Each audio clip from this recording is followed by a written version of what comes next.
تعالوا كده نحلل الأشكال اللي قدامنا دي. أول حاجة، رقم واحد هنا لو حاجة اترسمت بهذه البساطة وصغير من قدام، تعالوا كده نعمل الفورم بتاعها.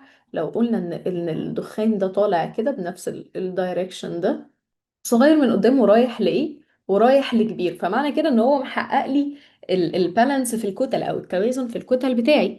لو هو كده، هل ده اصلا الفورم او الكتله المنتظمه دي، خلينا نقول عليها كتله منتظمه، هي من ماهيه الاوبجكت نفسه او الاليمنت اللي انا برسمه؟ يعني ايه من ماهيته؟ يعني ده مثلا دخان، الدخان ده هل هو اصلا في الطبيعه منتظم بهذا لا، الشكل؟ غير منتظم. غير منتظم. فمعنى كده ان من ضمن خصائص الحاجة اللي قدامي لازم ابقى واخد بالي منها ايه؟ ماهيتها او الريفرنس بتاعها في الطبيعة او في الواقع عامل ازاي. رقم اتنين هنا، لما يطلع تخين وبعدين يرفع شوية وبعدين يرفع بعدين يتخن بعدين هكذا هكذا هكذا، مش حسيت ان ده ميال اكتر للطبيعة او لماهية الاوبجكت نفسه اللي موجودة في الواقع؟ اه، واقعي اكتر فعلا. واقعة اكتر. الله ينور عليكي. يبقى معنى كده وانا شغالة محتاجة اعرف ايه؟ واحد، الخامة او الاليمنت اللي انا برسمه ده عبارة عن ايه، ونوعه كمان. يعني هل هو دخان، هل هو مادة صلبة سائلة، هل هو غاز؟ طيب كل حاجة من دي بيبدأ تحليلها يختلف بناء على ايه؟ الحالة بتاعتها. رقم ثلاثة، لما نيجي هنا نشوف لو عملنا ده، لو خدنا ده كده بشكل دواير، ادي دايرة، ادي اتنين تلاتة اربعة خمسة، ادي ستة، التكرار ده مش حاسين فيه بعضا من الملل او الرتابة؟ صغير كبير كبير كبير كبير، هل عينيكم مرتاحة؟ لا.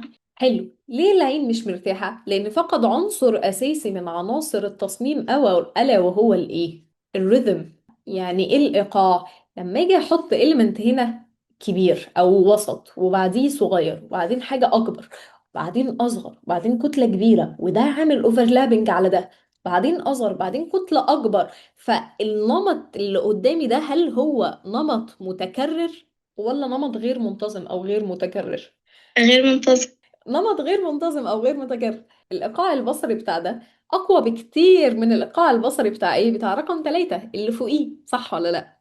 يبقى انا لازم وانا شغال في الحاجة اخد بالي حاجة مهمة جدا، الا وهي الايقاع بتاع اللوحة نفسه وترابطها مع بعض عامل ازاي، وكتلة كل حاجة لوحدها. ولو في عنصر هيبدأ يتكرر معايا، او عنصر الظل والنور بتاعه واخد كونتراست عالي، او الفورم مش عارفة ايه الفلانية، يبقى انا كل ده محتاج ايه؟ محتاج افكر في الرسمة اللي قدامي مع بعض، مش elements منفصلة.